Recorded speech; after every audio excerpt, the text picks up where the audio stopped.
آج بہت سی کلیسیاؤں میں سے وہ کلیسیا جو خدا کی طرف رجوع لائی ہے وہ وہی ہے جو فسح منانے میں ناکام نہیں ہوتی۔ تاہم حزقیہ بادشاہ کے بھیجے گئے پیغام کا ٹھٹا اڑانے والے اسرائیلی لوگوں کی مانند آج ایسی کلیسیائیں ہیں جو فسح نہیں مناتی اور فسح منانے والی کلیسیا کی تصحیح کرتی ہیں۔ دوسرے تواریخ کی کتاب کے ذریعے خدا نے پیشتر ہی ہمیں ایسے لوگوں کے حتمی نتیجے سے آگاہ کر دیا تھا۔ تو کیا یہ واضح نہیں کہ ان کا مستقبل کیا ہوگا اگرچہ ہم اسے ابھی نہیں دیکھ سکتے؟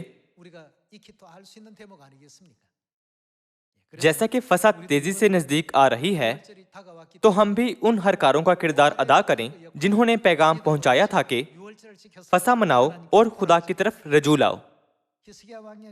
روح القدس کے زمانے میں ہمیں حزقیہ بادشاہ کی طرح یہی پیغام سامریہ اور زمین کی انتہا تک پہنچانا چاہیے۔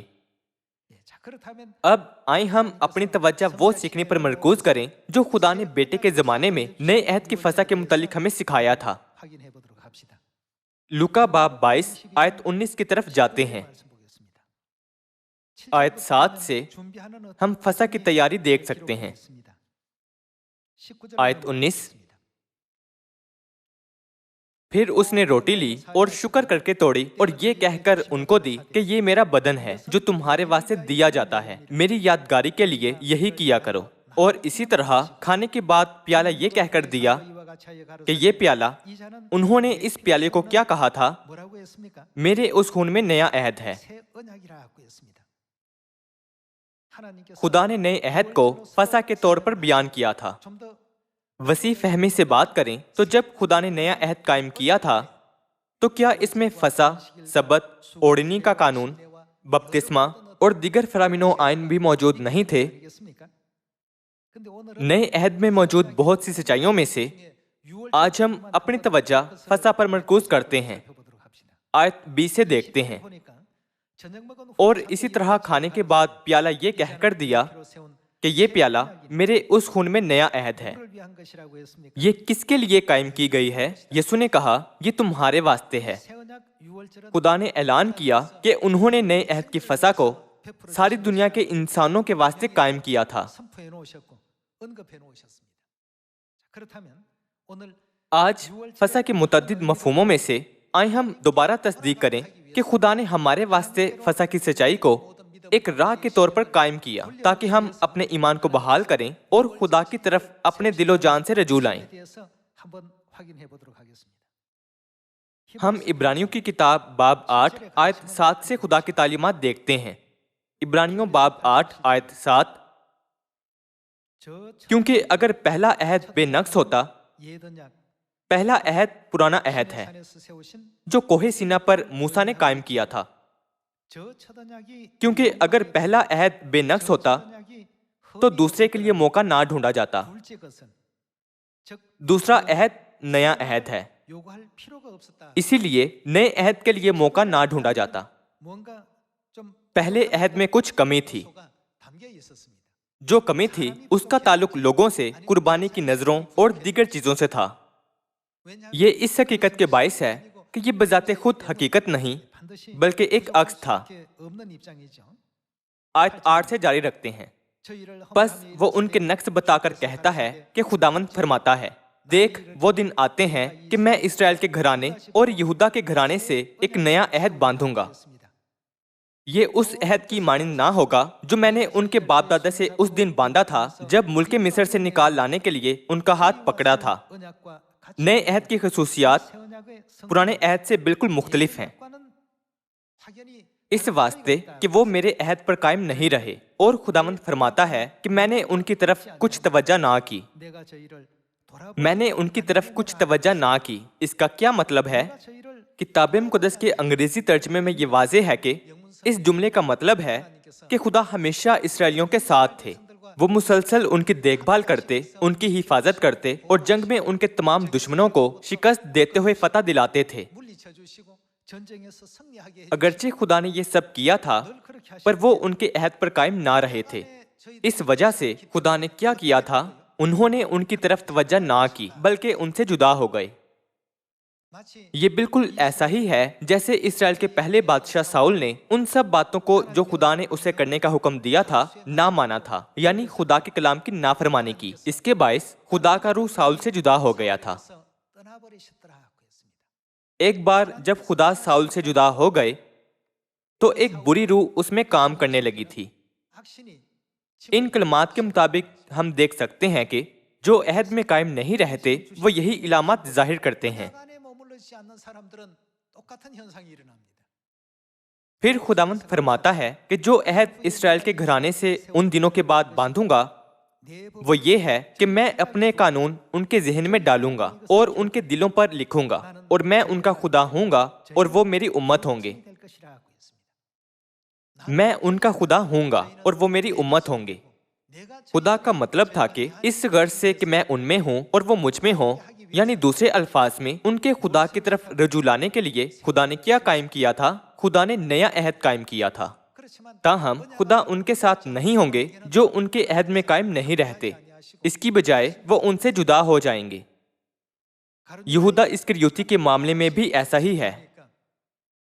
ایک بار جب بری روح اس میں داخل ہو گئی تو وہ علامات ظاہر کرنے لگا کہ اس کا ایمان بگڑ رہا تھا۔ وہ پیسوں کے لیے لالچی بن گیا تھا اور چاندی کے 30 سکوں کے عوض یسوع کو دھوکہ دینے کا سفاکانہ جرم کیا تھا۔ جب خدا کی روح نے ساؤل کو چھوڑ دیا تھا تب وہ لمحہ تھا جب ایک بری روح اس میں داخل ہو گئی اور اسے ستانے لگی تھی۔ ایسے کرب میں وہ داؤد کو بلاتا تھا جس کے ساتھ خدا تھا تاکہ وہ آ کر اس کے لیے بربت بچائے۔ بربت کی آواز سن کر لمحے بھر کو اس کے حواس بحال ہو جاتے تھے اور وہ پرسکون ہو جاتا تھا۔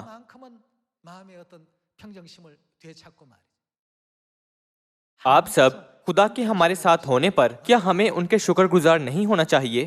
اگر خدا ہمیں چھوڑ دیں تو ہم سب ساؤل کی مانند ہوں گے، یہودا اسکریوتی کی مانند۔ ہم حتیٰ کہ وہ کام کرنے لگیں گے جو ہم نے کرنے کا ہرگز تصور بھی نہیں کیا ہوگا۔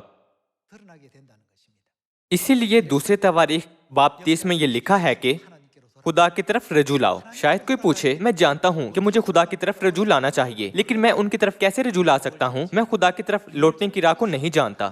جواب ہے، فسح مناؤ اور فسح کے وسیلے خدا کی طرف رجوع لاؤ۔ آپ سب، یہی وقت ہے جس میں ہمیں ساری دنیا میں اعلان کرنے اور سب لوگوں میں یہ تعلیمات بانٹنے کی ضرورت ہے۔ جب ہم کہیں خدا پر ایمان لائیں تو وہ کہتے ہیں میں خدا پر ایمان رکھتا ہوں۔ ہم دوبارہ پوچھتے ہیں تو پھر کیا آپ نے فسح منائی تھی؟ وہ جواب دیں گے نہیں، میں نے نہیں منائی۔ فسح کیا ہے؟ ہمیں کہنا چاہیے کتاب مقدس سکھاتی ہے کہ فسح منائے بغیر کوئی خدا کی طرف رجوع نہیں لا سکتا۔ کیا آپ نے اسے کبھی کتاب مقدس میں دیکھا ہے؟ وہ پوچھیں گے کیا یہ واقعی کتاب مقدس میں لکھی ہے؟ بے شک یہ لکھی ہے۔ تب ہم دوسرا تواریخ باب 30 کھول کر بیان کر سکتے ہیں کہ جو فسح نہیں مناتے وہ ہرگز خدا کی طرف رجوع لانے والے نہیں بن سکتے ہیں۔ ہمیں انہیں ان کی موجودہ صورتحال کی اصلیت سے آگاہ کرنا چاہیے۔ عبرانیوں باب 8 میں بخشے گئے خدا کے کلام کے مطابق خدا نے کہا اس واسطے کہ وہ میرے عہد پر قائم نہیں رہے، اور خداوند فرماتا ہے کہ میں نے ان کی طرف کچھ توجہ نہ کی۔ کتاب مقدس کے کوریائی ترجمے میں یہ کہا گیا ہے کہ خدا نے ان کی دیکھ بھال کرنا جاری نہ رکھا، تاہم کتاب مقدس کے انگریزی ترجمے میں یہ کہا گیا ہے کہ وہ ان سے جدا ہو گیا تھا۔ چونکہ خدا نے ان کی صرف کچھ توجہ نہ کی تو آئندہ کو وہ خدا کی نگہداشت میں نہ رہے۔ خدا نے ان کی فکر کرنی ہی چھوڑ دی تھی۔ اس سے کیا ہم سمجھ نہیں سکتے کہ جب شیطان اور بری روحیں ان میں داخل ہوتی ہیں تو اس سے ان میں ہر قسم کی عجیب چیزیں رونما ہونے لگتی ہیں۔ ہمیں ان لوگوں کو جو خدا کی طرف رجوع لانا اور ان پر سچا اعتقاد رکھنا چاہتے ہیں فسح سکھانی چاہیے۔ ہمیں ایسا کرنا چاہیے کیونکہ یہی وہ طریقہ ہے جس سے کوئی خدا کی طرف رجوع لا سکتا ہے۔ میں خلوص دل سے آپ سب سے درخواست کرتا ہوں کہ اسے پورا کرنے میں شریک ہوں۔ جیسا کہ یہ کتاب مقدس میں درج ہے کہ جب انہوں نے فسح نہیں منائی تھی تو خدا نے ان کی طرف توجہ نہ کی اور وہ خدا کی طرف رجوع نہ لا سکے۔ چونکہ وہ خدا کی طرف رجوع لانے میں ناکام رہے تو وہ خدا کے لوگوں میں سے کاٹ ڈالے گئے۔ گنتی کی کتاب کے باب 9 سے دیکھتے ہیں، باب 9 آیت 11۔ وہ دوسرے مہینے کی 14ویں تاریخ کی شام کو یہ عید منائیں اور قربانی کے گوشت کو بے خمیری روٹیوں اور کڑوی ترکاریوں کے ساتھ کھائیں۔ آیت 12۔ وہ اس میں سے کچھ بھی صبح کے لیے باقی نہ چھوڑیں اور نہ اس کی کوئی ہڈی توڑیں، اور فسح کو اس کے سارے آئین کے مطابق مانیں۔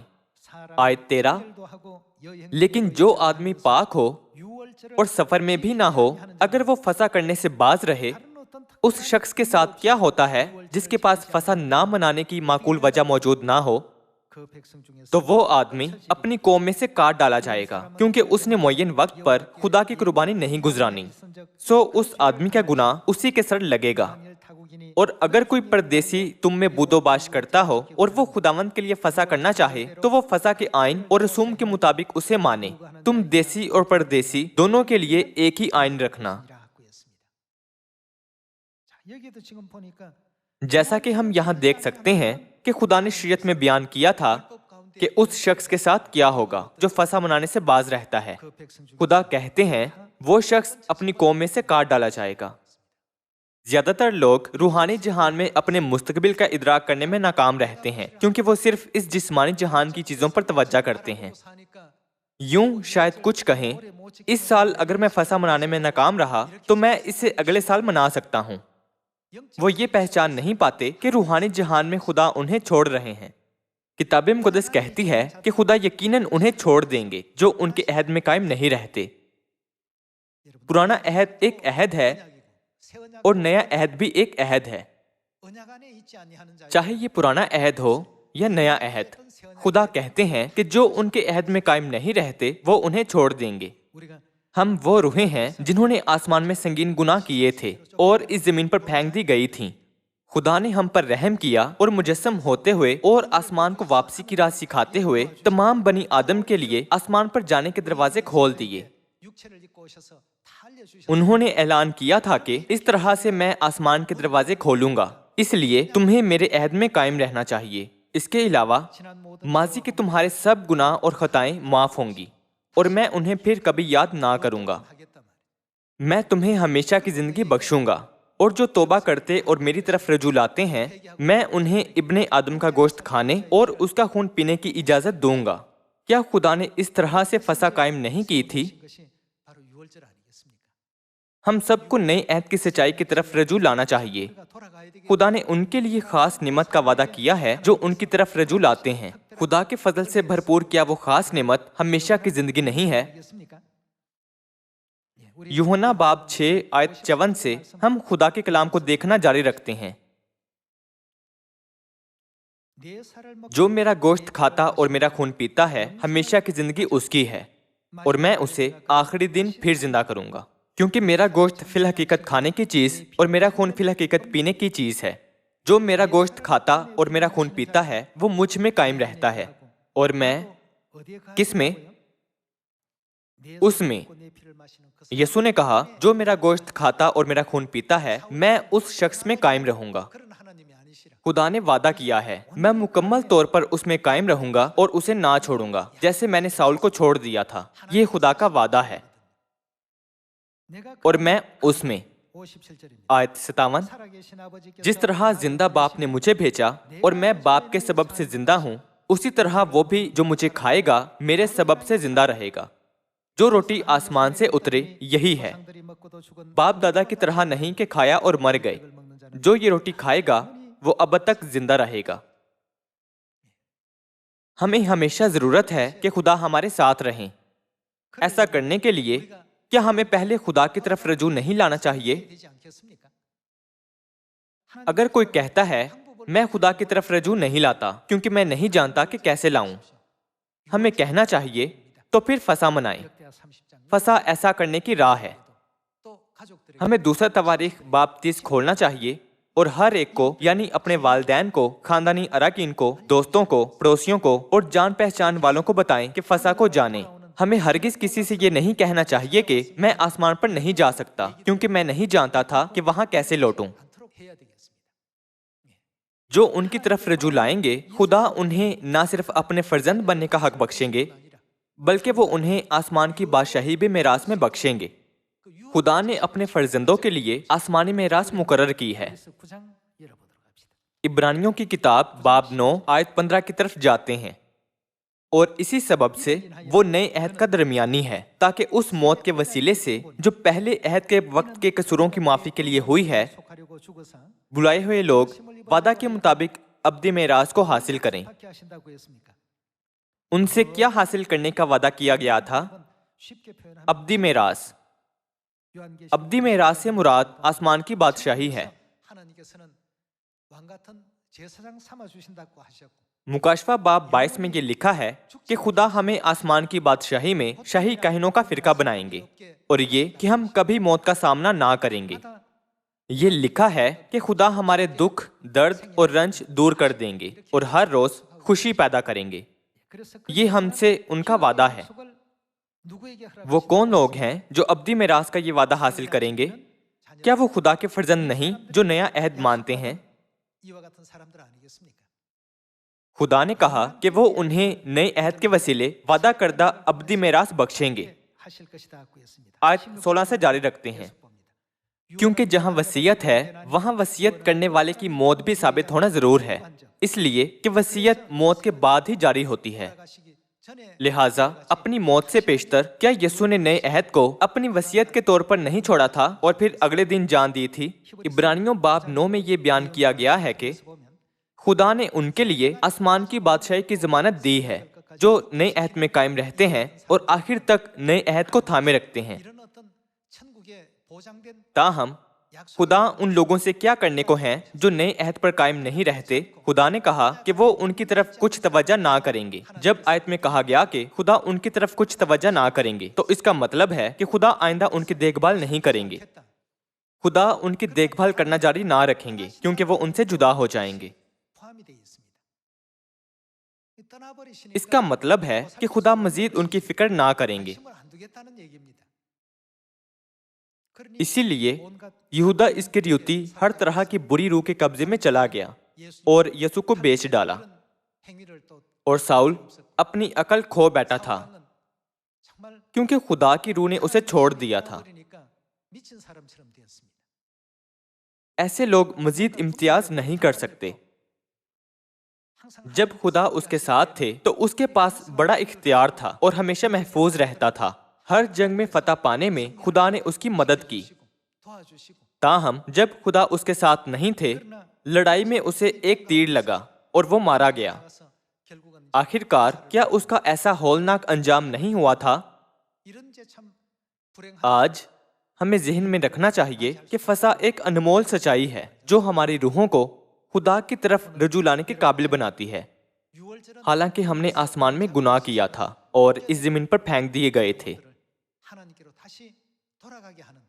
خدا وعدہ کرتے ہیں کہ اگر فسح کے وسیلے تم میری طرف رجوع لاؤ تو میں تم کو اپنے لوگوں کے طور پر قبول کر لوں گا، میں تم میں قائم رہوں گا اور تم مجھ میں۔ میں اپنا گوشت اور خون تمہیں کھلاؤں گا اور میں تمہارے ساتھ ایک بدن بن جاؤں گا۔ آسمان میں بادشاہی کرنے کے لیے میں تمہیں شاہی کاہنوں کے فرقے کا خطاب بھی دوں گا۔ اس کے علاوہ میں تمہیں ہمیشہ کی زندگی بھی دوں گا۔ اپنے عہد میں قائم رہنے والوں کو خدا جو بخشتے ہیں وہ واقعی غیر معمولی ہے۔ تاہم اہل زمین کے لیے یہ غیر معمولی موقع موجودہ ماحول کی نسبت حقیقت پسندانہ نہیں لگتا ہے، اسی لیے وہ اسے کوئی معمولی چیز گردانتے ہیں۔